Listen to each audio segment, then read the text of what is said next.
Welcome to Monument Matters, a podcast produced by the Monument Builders of North America for all things memorialization.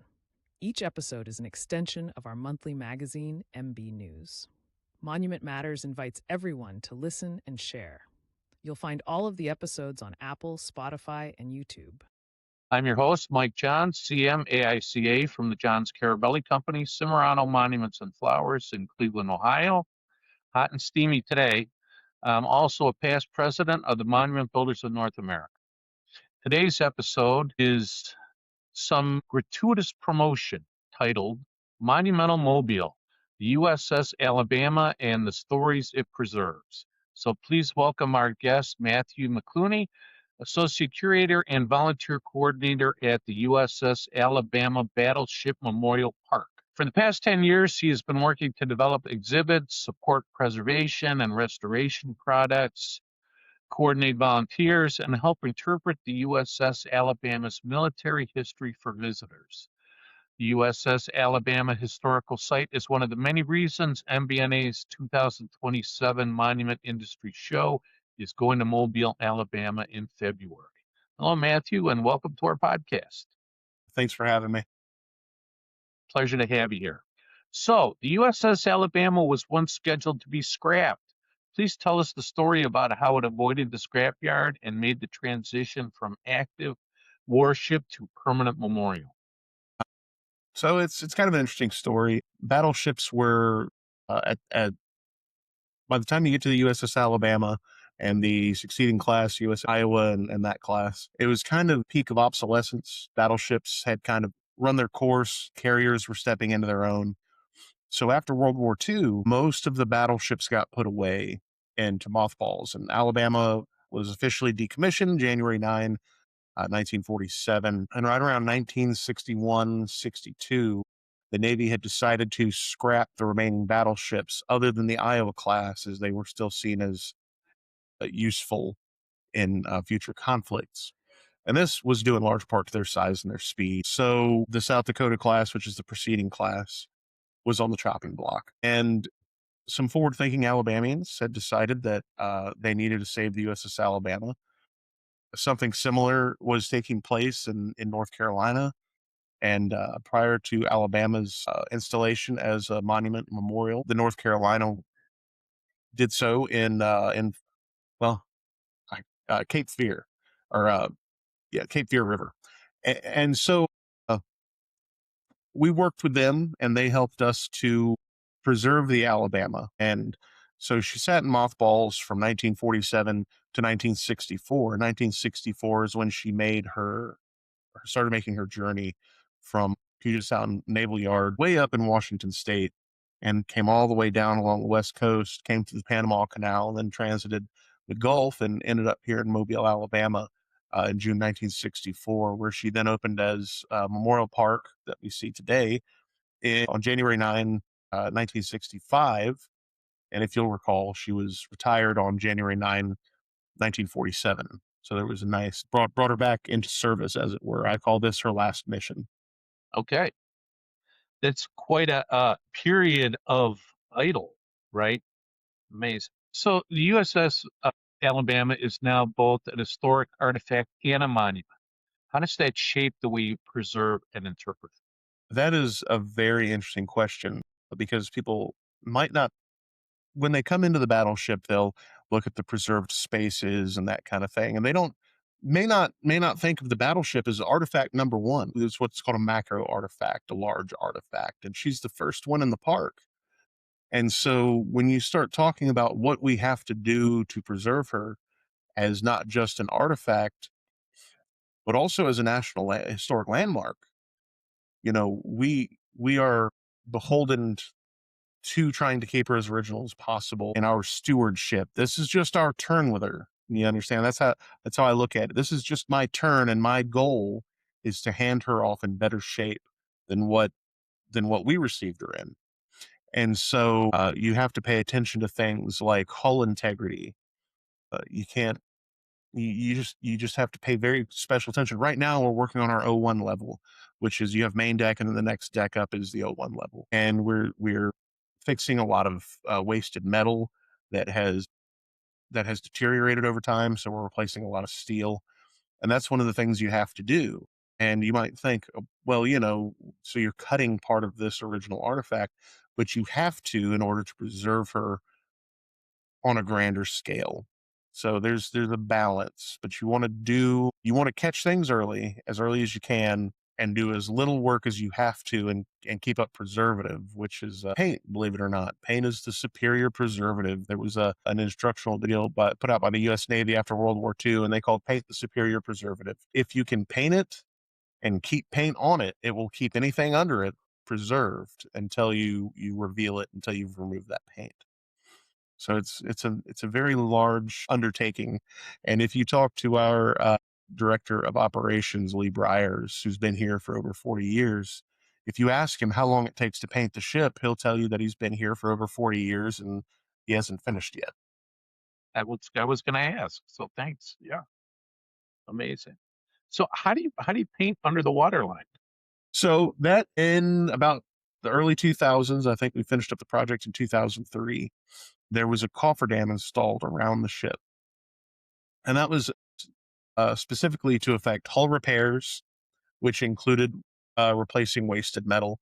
But of course, part of that is painting everything below the waterline. So what the cofferdam allows us to do is we can make that a watertight compartment around the ship, and we can pump all the water out that allows us to access everything below the waterline down to the mud line where the ship sits. Now, during that process, when we were doing the repairs back the early 2000s, there were some excavations done below the mud line to inspect the hull. And what was found is that is an anaerobic environment, and that basically what they said is that the paint is almost new. So anaerobic means we have a lack of oxygen.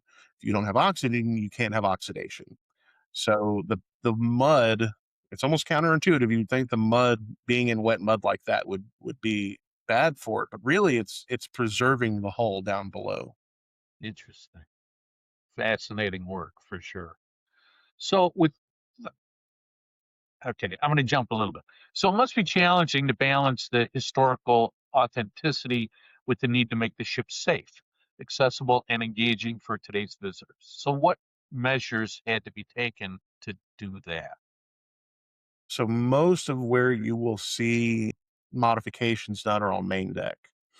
And we've kind of accepted that main deck, you're going to have some modifications done because you want it accessible to the most amount of people.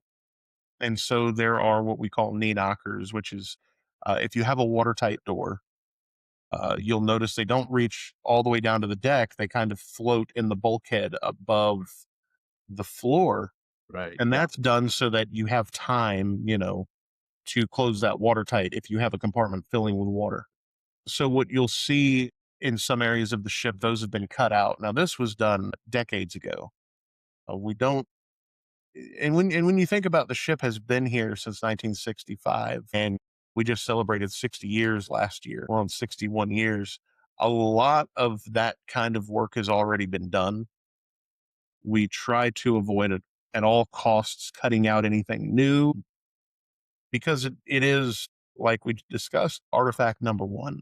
And so you want to keep it as original as possible. But you can see some places in the past where maybe there's a tight corridor and there was some firefighting equipment there, and it's just not needed today. And so decades ago, they may have cut it clean flush to the bulkhead to allow safe passage or easy passage for any visitors. Mhm. But today we try to avoid that unless it's absolutely necessary. So what percentage of the ship is accessible to visitors, would you say? So that's a fun question for me, because we are, I like, from what I understand, we are one of the more accessible battleships, if not the most accessible. And I might get a friendly email from one of the other battleships later today letting me know that they feel like they are. But it's hard to really quantify that, to be honest. But as far as how much of our ship is available to the public, it's about 20%. Which, when you come to the park and you walk the ship and you spend time on her, you will spend hours walking around the ship, getting to see things, And when you tell someone only 20% of the ship is visible, you can see the surprise on their face because they feel like they've been through a lot of the ship and you really haven't. Admittedly, most of what's down below that you can't see, they're big empty magazines where we used to keep ammunition, explosives, that kind of thing. So there's large sections around the turrets that were dedicated to that. A lot of it is empty voids that used to hold fuel oil or those kinds of things. So Got it. it's not Sure. necessarily that you're seeing real exciting things if you go down below to the average visitor. Now there is a certain percentage of the population that would absolutely love to see that, but for the most part, we feel like we have a very concise tour that lets you see more of the ship than what you get to see on a lot of other ships. We feel like you might, for example, other ships have what they call hard hat tours, and you get to go off tour and you have to wear a hard hat and safety equipment. And when you go on those tours, you get to see things that you already get to see for general admission at USS Alabama. And I think partially that's just because of the layout of our ship. When they built the South Dakota class ships, they were restricted to treaty standards. And in order to add armor over the preceding class, they had to actually shorten the South Dakota class ships to add armor because we had displacement limits. We could only displace 35,000, what they call dry, or, without armament, ammunition, that kind of thing. Yeah. And so we could only be 35,000 tons. And so if you're trying to do that and the previous class has already done that, you end up having to make your ship more compact to add in thicker armor. So when you do that, I think they had to plan the ship out a certain way. And I think it just made things more accessible in hindsight, accidentally for a tour. It just made things a little more compact and easier to access. Sure. Yeah, at the time they were building them, they weren't thinking about touring them, were they? No, and I say that all the time. These were built for 16, 17, 18-year-old, boys essentially to run around on. And they weren't thinking about us.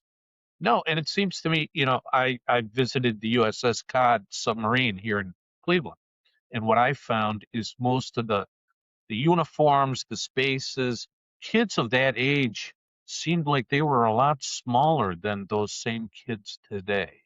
It's a very interesting dynamic. And I'll tell you, when we get donations of crewman uniforms and such, it's obvious that they're smaller, that they were on average smaller. And I just want to say that Paul and Evan are doing a great job out there at COD. And I shouldn't have said that where it's being recorded because they can use it against me, but they're great guys. They're doing a good job. Sure. So, with thousands of sailors having served aboard the USS Alabama over the years, how do you select the individual stories that help visitors connect with its history? What artifact or personal story in the collection has made the strongest impression to you?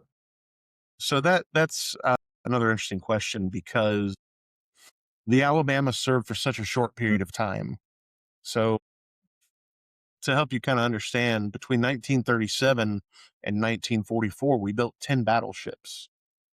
And so when USS Alabama was laid down, within a couple of months, they laid down the USS Iowa. A couple more months, the USS New Jersey. They were building these things all at the same time. So Alabama was laid down in 1940. She was laid down in February 1940. Ah. She went into active service 16 August 1942. And then she's put away January 9, 1947. She didn't even have a full 5 years of service. But when your crew was over 2,000 men, as many as 2,500 men at a time, we had just under 7,000 men who served on the battleship. Wow. So that number is big, but also small when you compare it to something like the USS New Jersey, who is a battleship. She was BB-62 that served in Korea, Vietnam, and then up through the 80s and 90s. So our crew is relatively small, but also almost 7,000 guys, a lot of guys. Generally, the stories and the crewmen are chosen almost by the compartment. So we have an area where we talk about the R division, which is the repair division, and we talk about Navy divers. And then when we look at our crew and we look at our division and then we look at our Navy divers, lo and behold, we have a gentleman, Mr. Gray, that donated some items. And so we can pull from his items and we can pull from his stories. But we don't, I think there was one more diver, and his name escapes me at the moment, that we pulled from his information. So you actually are almost, it seems like you'd have an overabundance of stories to tell, but you're almost at a loss sometimes to tell a story, because you start looking at a compartment and you say, okay, well, we're in the cobbler shop. Well, do we have any stories from any ship cobblers? And you find out that, maybe we don't have any stories from the ship cobblers. I So didn't even know you would have a ship cobbler. we did. Battleships were small cities. We had everything down to a cobbler. We had a tailor. The cobbler is usually the one that I like to point out to kind of surprise people, because you have a hard time finding a cobbler today. Sure. But in 1942, there was a cobbler on the corner, So we're almost limited sometimes in the stories we're allowed to tell. And, with that number of men, we absolutely do not have artifacts from even a quarter of the men who served. Matter of fact, none of our African American sailors ever, as far as I know, have ever even made contact with the museum. And I would love to hear from those sailors, if they're still around, or their family. But Right. those are stories we don't have access to. Uh-huh. So it can be difficult at times. So it would seem like we'd have an overabundance, but really we're lacking sometimes. Okay. So is there a particular artifact or story that hits you in a special way? You know, there's a couple of items that we have on main deck that were that you don't get to see today, right? You can't take home, you know, war trophies. But in World War II, on main deck we have an Arisaka rifle that was captured at Yokosuka Naval Base in Japan after the surrender. One of our guys, well, really, it was before the surrender, because our guys landed in late August and secured the naval base, and the surrender took place on September 2nd. So these items were secured before. We have this rifle, and we have a samurai sword that were secured before the surrender was signed, and those are very interesting. But some of the ones that are a little closer to home, I think, are the ones in our crewman association room. We have a Coke bottle that one of our volunteers, Chip Dobson, found up in the bow of the ship that's off tour. It was just sitting on one of these I-beams here like this. It was just a Coke bottle just sitting there. And when you pick up the Coke bottle, it says it was produced in 1945 in Bremerton, Washington. Well, you know where USS Alabama was in 1945, in January, February 1945? Where? You're sitting in Bremerton, Washington, getting refit. God. So it's like, was this a yard worker that was taking a sip and said it? There's a lot of things like that you find on the ship. Fascinating. So the USS Alabama Battleship Memorial Park includes many other memorials honoring veterans from several conflicts and branches of service. So can you please tell us a little bit more about the park and share what's coming for the park? Well, I can't talk too much about what's coming, because you'll get me in trouble with my boss. Got it. The Okay. executive director might not be happy if I talk too much about what's coming up, but I will say that you should always pay attention to what's happening at Battleship Memorial Park, because there's always something new coming. And I can tell you there's something new coming soon. But, right now we have memorials dedicated to the fallen heroes of 9/11 and the global war on terror. We have a memorial for Vietnam. We have a memorial for the Korean War. We have memorials for submariners that are still on patrol. And if you're not familiar with that, when a submarine is lost, and we haven't lost a submarine to enemy action since World War II, but these submarines would go on patrol, and then you wouldn't hear from them until they come back from patrol. So when a submarine just never returned, we say they're still on patrol. So we have a memorial for those submariners that are still on patrol. Most of the memorials are located to your right as you're entering the park, and they have parking specifically for those memorials for you to visit. And there, like I said, there's more planned. There's more coming up. I just can't be too specific about it. Sure, I understand. But it sounds like there will be a change between now and when we visit in February. That's Maybe? possible. Okay. Got it. Loose lips sink ships. That Understood. that exactly. All right. So from your perspective, you You interact with the volunteers and the visitors. But what can monument builders and memorial designers learn from USS Alabama about creating places of remembrance?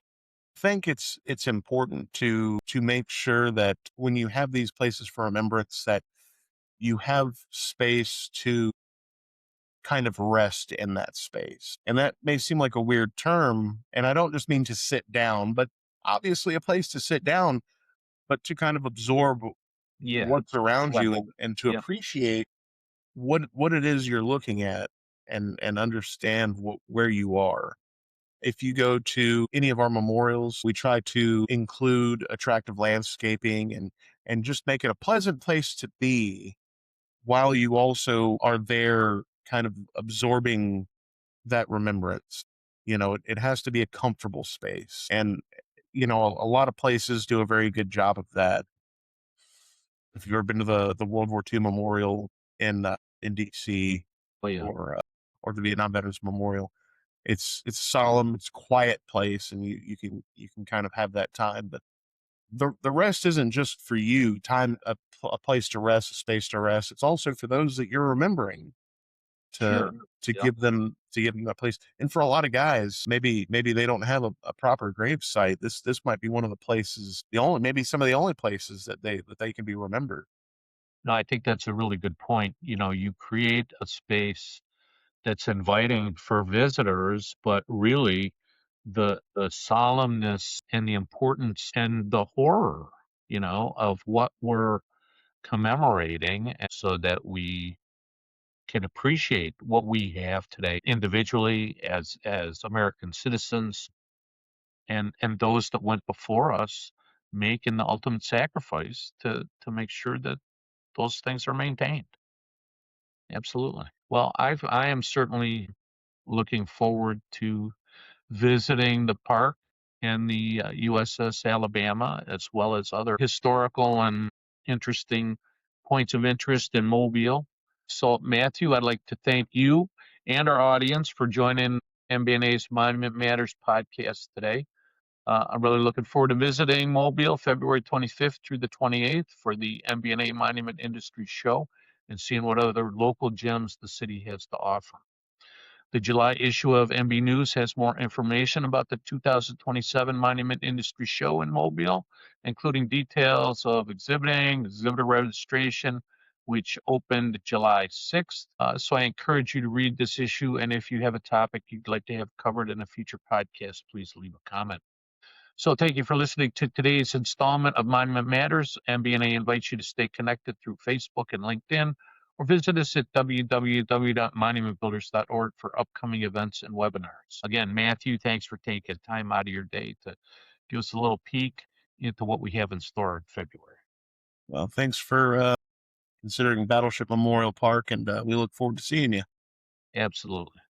Well, again, we appreciate your time and all the listeners' time. So all of you, thanks again. Have a great day.